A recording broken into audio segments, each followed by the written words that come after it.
एक गांव की बात है जहां दया कुमार नाम का एक किसान रहता था। इसके गांव में खेती से ही गुजारा चलता था।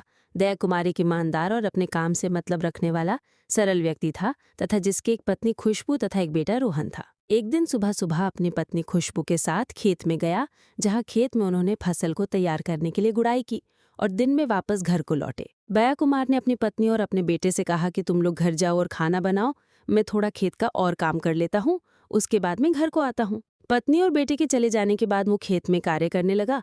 खेत में कुछ समय के बाद उसको लगा कि मुझे अब घर चले जाना चाहिए, तो दया कुमार खेत से अपने घर के लिए निकला तो बीच रास्ते में किसी अनजान व्यक्ति ने उसे गोली मार दी और वो वहीं पर मर गया। कुछ देर के बाद उसके पत्नी और बेटे उसे ढूंढने के लिए खेत की ओर आए तो उन्होंने देखा कि वहां पर दया कुमार की किसी ने गोली मारकर हत्या कर दी। वे रोते रोते पुलिस के पास पहुंचे और पुलिस को सारी घटना के बारे में बताया। पुलिसकर्मी सेवाराम ने उनकी घटना को डायरी में नोट कर लिया और शिकायत दर्ज कर ली और दया कुमार की पत्नी को ये आश्वासन दिया कि हम जल्द ही इस खूनी को पकड़ लेंगे और सजा दिलवाएंगे। और इस केस की तहकीकात करने के लिए सेवाराम तथा कृपाराम दोनों पुलिसकर्मियों ने कार्यवाही शुरू कर दी। दोनों पुलिसकर्मी उसी घटनास्थल में पहुंचते हैं और देखते हैं कि दया कुमार की बॉडी के सामने घास में सोने के सिक्के गिरे हैं। तो उन्हें इस सोने के सिक्के से अंदाजा हुआ कि इसका मर्डर लूटपाट के मकसद से हुआ है। वे दोनों पुलिसकर्मी इस केस को सुलझाने में लग गए। उन्होंने गांव में घर घर जाकर लोगों से पूछताछ की, पर पूछताछ करने के बावजूद भी उन्हें कोई हत्यारा हाथ नहीं लगा। और पुलिसकर्मी सेवाराम और कृपाराम इस केस को किसी भी कीमत पर सुलझाना चाह रहे थे, परंतु कोई भी सबूत, कोई भी हत्यारा उनके हाथ नहीं लग पा रहा था। कृपाराम को कहीं से पता चला कि सुनील नाम का व्यक्ति अमेरिका भागने के फिराक पर है, तो उन्हें लगा सोने के सिक्के को लेकर ही अमेरिका भागना चाहता है।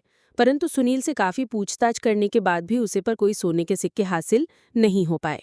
कृपाराम सेवाराम से कहता है कि ये अब आसानी से नहीं सुनने वाला है और इस केस को हम यहीं पर बंद कर देते हैं।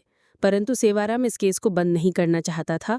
वो उसकी पत्नी और उसके बच्चे को न्याय दिलाना चाहता था। इसलिए उसने ये ठान ली थी कि वो उन्हें न्याय दिलाकर रहेगा और उसे हत्यारे को पकड़ कर रहेगा। शाम होते ही सेवाराम और कृपाराम दोनों पुलिसकर्मी अपने अपने घर चले गए। रात को सेवाराम अपने कमरे में सो रहा था, तब उसके सपने में दया कुमार आया और उसने अपनी मौत के बारे में पुलिसकर्मी सेवाराम को बताया।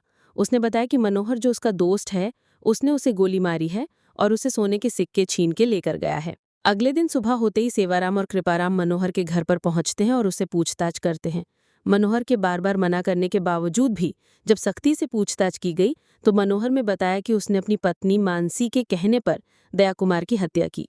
मनोहर ने बताया कि उसकी पत्नी मानसी ने दया कुमार को उसके खेत से सोने के सिक्कों से भरा हुआ घड़ा निकलते हुए देखा, तो उसे लालच हुआ कि ये सोने के सिक्के अगर हमारे हो जाएंगे तो हम काफ़ी अमीर हो जाएंगे और हमें इस तरह की खेती मजदूरी नहीं करनी पड़ेगी।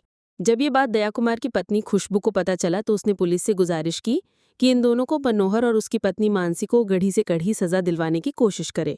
पुलिस उन दोनों को पकड़कर जेल भेज देती है। अंत में इस कहानी से हमें ये सीख मिलती है कि लालच का फल बुरा ही होता है।